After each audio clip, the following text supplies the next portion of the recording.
അയൽവാസികൾ. അപ്പൊ നമുക്ക് പാഠം മനസ്സിലാക്കാം, പാഠത്തിലേക്ക് കടക്കാം. ബിസ്മില്ലാഹിർ റഹ്മാനിർ റഹീം.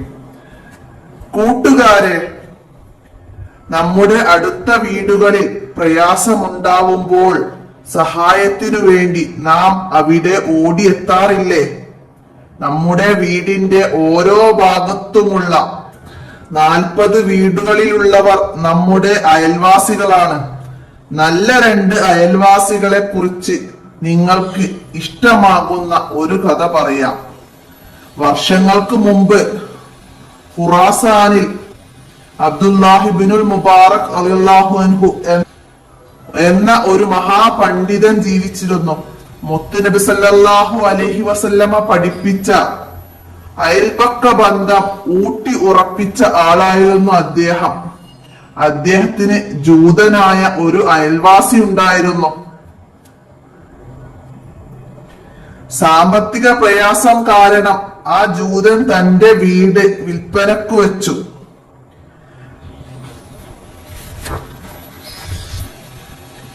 $2000 നാണയമായിരുന്നു അദ്ദേഹം അതിന് ആവശ്യപ്പെട്ട വില. പക്ഷേ അതിന് 1000 നാണയമാണ് വില എന്നും 2000 അധികമാണെന്നും കച്ചവടക്കാർ അദ്ദേഹത്തോട് പറഞ്ഞു. അപ്പോൾ അദ്ദേഹം പറഞ്ഞു, നിങ്ങൾ പറഞ്ഞത് ശരിയാണ്, വീടിന്റെ വില 1000 നാണയമാണ്. 1000 നാണയം എന്റെ നല്ല അയൽപക്കത്തിനുള്ള വിലയാണ്. ആരാണ് നിങ്ങളുടെ അയൽവാസി എന്ന് ചോദിച്ചപ്പോൾ അബ്ദുല്ലാഹിബ്നുൽ മുബാറക് റളിയല്ലാഹു അൻഹു ആണെന്ന് ആ ജൂതൻ മറുപടി പറഞ്ഞു. ഈ സംഭവം അറിഞ്ഞ അബ്ദുല്ലാഹിബ്നുൽ മുബാറക് റളിയല്ലാഹു അൻഹു വീടിന്റെ വില ജൂതന് നൽകുകയും വീട് വിൽക്കരുതെന്ന് ഉപദേശിക്കുകയും ചെയ്തു. അപ്പൊ എന്താ നമുക്ക് ഇതിൽ നിന്ന് മനസ്സിലായത്? നമ്മുടെ വീടിന്റെ ചുറ്റുമുള്ള 40 വീടുകളിൽ താമസിക്കുന്നവരാണ് നമ്മുടെ അയൽവാസികള്. അത് ഏത് ഭാഗത്താണെങ്കിലും 40 വീടുകള്, നമ്മുടെ വീടിന്റെ ഏത് ഭാഗത്തും 40 വീട് വരെ ഉള്ളവർ നമ്മുടെ അയൽവാസികളാണ്. അപ്പോ അയൽപക്ക ബന്ധത്തിന് ഒരു ഉദാഹരണം നമുക്കിവിടെ പറഞ്ഞു തരുന്നു. അബ്ദുല്ലാഹിബ്നു മുബാറക് റളിയല്ലാഹു അൻഹുവിന്റെ അയൽവാസിയായ ഒരു ജൂതൻ അദ്ദേഹത്തിന്റെ വീട് വിൽക്കാൻ തീരുമാനിച്ചു. വാങ്ങാൻ വന്നവര് വീടിന്റെ വിലയായി 1000 രൂപയെ തരുള്ളൂ എന്ന് പറഞ്ഞപ്പോൾ അദ്ദേഹം എന്താ പറഞ്ഞത്? എന്റെ അയൽപക്കത്തിന്, എന്റെ നല്ല അയൽപക്കത്തിനുള്ള വിലയാണ് അധികം പറഞ്ഞ 1000 രൂപ. ജൂതൻ 2000 രൂപക്കായിരുന്നു വിൽക്കാൻ തീരുമാനിച്ചത്. അപ്പോ 1000 രൂപ തന്റെ വീടിനും തന്റെ നല്ല അയൽപക്കത്തിനുള്ള വിലയായി അദ്ദേഹം 1000 രൂപയും കൂടി പറഞ്ഞു എന്നാണ്. അപ്പൊ ഇവിടെ അത്രയും നല്ലവരായിരുന്നു ആ ജൂതന്റെ അയൽവാസി എന്നാണ് നമ്മൾ മനസ്സിലാക്കേണ്ടത്. അത് ആരാണെന്ന് വീട് വാങ്ങാൻ വന്നവർ അന്വേഷിക്കുന്നു. അപ്പൊ അത് അബ്ദുല്ലാഹിബ്നു മുബാറക് എന്നവരാണെന്ന് പറയുന്നു. ഈ വിവരം അബ്ദുല്ലാഹിബ്നു മുബാറക് എന്നവര് അറിയുന്നു. ജൂതന് വീടിന്റെ ആ വില നൽകി വീട് വിൽക്കരുത് എന്ന് ഉപദേശിക്കുന്നു. അപ്പൊ അയൽപക്ക ബന്ധത്തിന്റെ വില നമ്മൾ ഇവിടെ മനസ്സിലാക്കുക. അപ്പൊ ഇവിടെ കഥയിലെ ഗുണപാഠങ്ങൾ എന്താണ്? അയൽവാസികളെ സ്നേഹിക്കണം, അവരോട് നല്ല രീതിയിൽ പെരുമാറണം. അയൽവാസി ഏത് മതവിശ്വാസിയായാലും നാം ഗുണം മാത്രം ചെയ്യണം. അയൽവാസികൾക്ക് നാം ഗുണം മാത്രമേ ചെയ്യാവൂ, അവരെ ദ്രോഹിക്കരുത്. അത് ഏത് മതവിശ്വാസിയാണെങ്കിലും, നമ്മുടെ അയൽവാസി ഏത് മതവിശ്വാസിയാണെങ്കിലും അവരോട് നല്ല രീതിയിൽ പെരുമാറണം, അവരെ സ്നേഹിക്കണം. അവർക്ക് ഒരു ഉപദ്രവവും നമ്മൾ ഉണ്ടാക്കരുത്. അപ്പൊ അത് എല്ലാവരും മനസ്സിലാക്കുക. അപ്പൊ ഈ കഥയിലെ ഗുണപാഠം മനസ്സിലാക്കുക. പിന്നെന്താണ്? അയൽവാസിയോടുള്ള കടമകള്. എന്തൊക്കെയാണ് അയൽവാസികളോടുള്ള കടമകള്?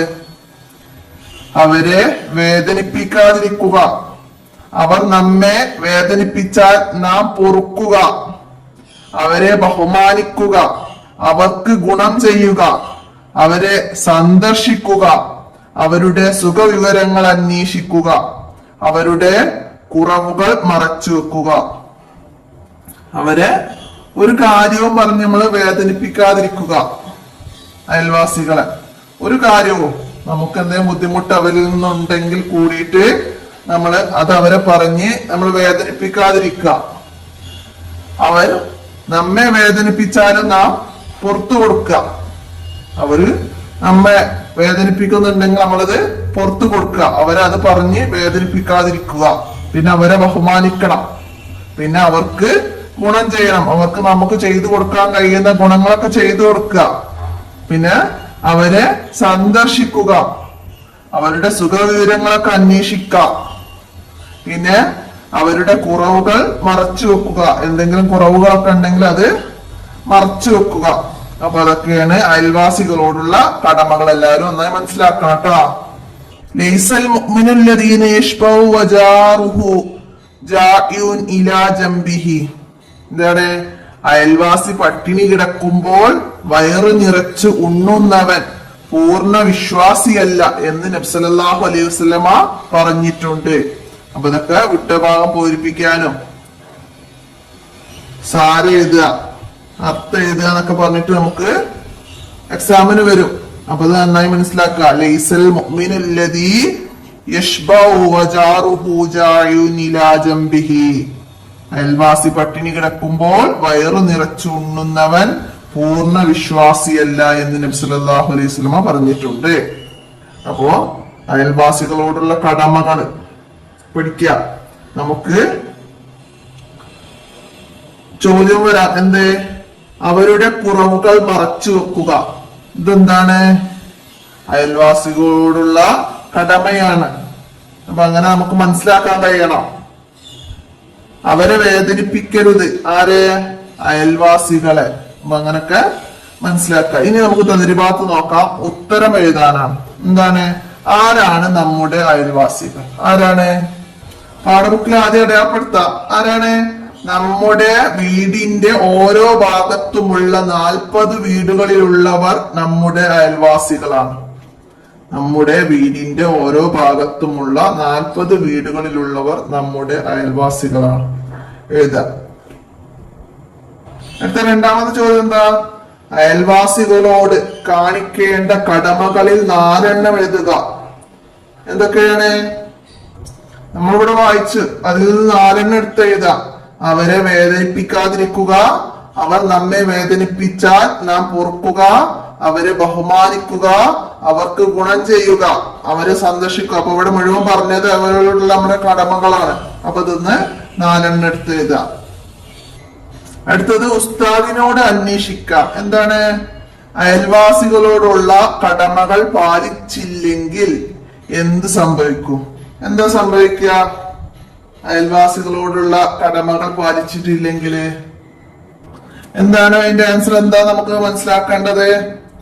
ഒരാൾ അള്ളാഹുവിലും അന്ത്യദിനത്തിലും വിശ്വസിക്കുന്നുവെങ്കിൽ അവന്റെ അയൽവാസിയെ ആദരിച്ചു കൊള്ളട്ടെ എന്നാണ് നബി സല്ലല്ലാഹു അലൈഹി വസല്ലമ പറഞ്ഞത്.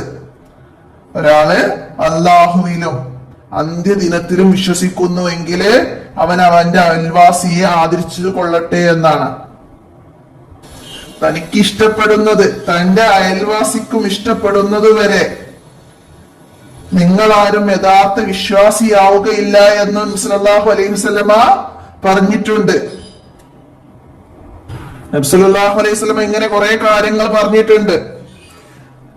തന്റെ ഉപദ്രവത്തിൽ നിന്ന് അയൽവാസി സുരക്ഷിതരല്ലാത്തവർ സ്വർഗത്തിൽ പ്രവേശിക്കുകയില്ല. അങ്ങനെ കുറെ കാര്യങ്ങൾ പറയുന്നുണ്ട്. അപ്പൊ അത് നിങ്ങള് മനസ്സിലാക്കുക. അയൽവാസികളോടുള്ള കടമകൾ പാലിച്ചില്ലെങ്കിൽ എന്ത് സംഭവിക്കുമെന്ന്. നമുക്ക് അടുത്ത ചോദ്യം നോക്കാം. അനുഭവം പറയാം. എന്താണ്? അനുഭവം പറയാനാണ്. അയൽവാസിയോട് മര്യാദയോട് പെരുമാറിയ ഒരു അനുഭവം പറയണം. നിങ്ങളുടെ അയൽവാസിയോട് മര്യാദയോട് പെരുമാറിയ ഒരു അനുഭവം നിങ്ങൾക്കുണ്ടെങ്കിൽ അത് പറയാനാണ്. അത് നിങ്ങളുടെ അനുഭവം മനസ്സിലാക്കുക. പിന്നെന്താണ്? ഞാനൊരു കാര്യം പറയാം. എന്താ പറയാ? എന്റെ അയൽവാസി രോഗിയായിരുന്നപ്പോൾ അവർക്ക് വേണ്ട സഹായങ്ങളൊക്കെ ഞാൻ ചെയ്തു കൊടുത്തു. അത് അയൽവാസിയോട് പെരുമാറിയ ഒരു അനുഭവം പറയാണ്. അതുപോലെ നിങ്ങൾക്കും നിങ്ങളുടെ അനുഭവങ്ങളൊക്കെ മനസ്സിലാക്കിയിട്ട് പറയാം. അടുത്ത എന്താണ്? വിലയിരുത്താം. നിങ്ങളുടെ അയൽവാസിക്ക് ചെയ്തു കൊടുക്കുന്ന സേവനങ്ങൾ എന്തൊക്കെയാണ് നിങ്ങൾ നിങ്ങളുടെ അയൽവാസിക്ക് ചെയ്തു കൊടുക്കുക? അപ്പൊ അത് നിങ്ങളെ അനുഭവത്തിൽ നിന്ന് എഴുതണം. നിങ്ങൾ എന്തൊക്കെ കാര്യങ്ങളാണ് അയൽവാസിക്ക് ചെയ്തു കൊടുക്കുക എന്നുള്ളത്. കുറച്ച് കാര്യങ്ങളൊക്കെ ഞാൻ ഇവിടെ പറയാം. എന്താണ്? അയൽവാസികളോട് നല്ല നിലയിൽ നിലകൊള്ളുന്നു, അവർക്ക് നന്മ ചെയ്യുന്നു, അവർക്ക് എന്തെങ്കിലും ആവശ്യങ്ങൾ ഉണ്ടെന്ന് ബോധ്യപ്പെട്ടാൽ അത് ചെയ്തു കൊടുക്കുന്നു, അവർക്ക് ഞങ്ങളിൽ നിന്നുണ്ടാകുന്ന ഉപദ്രവങ്ങൾ തടയുന്നു, രോഗമായാൽ സന്ദർശിക്കുന്നു, സന്തോഷവേളകളിൽ അവർക്ക് ആശംസകൾ അറിയിക്കുന്നു, പ്രയാസങ്ങളിൽ അവരെ സമാധാനിപ്പിക്കുന്നു. ഇങ്ങനെ കാര്യങ്ങളൊക്കെ അയൽവാസിക്ക് നാം ചെയ്യാറുണ്ട്. അപ്പൊ അത് നിങ്ങൾ ചെയ്യുന്ന കാര്യങ്ങള് നിങ്ങൾ എഴുതുക. അപ്പൊ അത് മനസ്സിലാക്കുക. അയൽവാസികളോട് നാം എന്തൊക്കെ ചെയ്യണം എന്നതൊക്കെ മനസ്സിലാക്കുക. പിന്നെന്താണ്? പൂരിപ്പിക്കാനാണ്. ലൈസൽ മുഅ്മിനു ഡാഷ് ജംബിഹി ലൈസൽ മുഅ്മിനു അല്ലദീ യശ്ബഉ വജാറുഹു ജായുൻ ഇലാ ജംബിഹി. അപ്പൊ അത് പഠിക്കാൻ എന്തായാലും. അയൽവാസി പട്ടിണി കിടക്കുമ്പോൾ വയറ് നിറച്ചു ഉണ്ണുന്നവൻ പൂർണ്ണ വിശ്വാസിയല്ല എന്ന് നബി സല്ലല്ലാഹു അലൈഹി വസല്ലം പറഞ്ഞിട്ടുണ്ട്. അത് വിട്ടഭാഗം ഒരിപ്പിക്കാനൊക്കെ വരാം എക്സാമിന്. മനസ്സിലാക്കുക. അപ്പൊ ജൂതന്റെ അയൽവാസി ആരായിരുന്നു? അബ്ദുല്ലാഹിബ്നു മുബാറക് റളിയല്ലാഹു അൻഹു എന്നവരായിരുന്നു. ജൂതൻ എന്തിനാണ് വീട് വിൽക്കാൻ തീരുമാനിച്ചത്?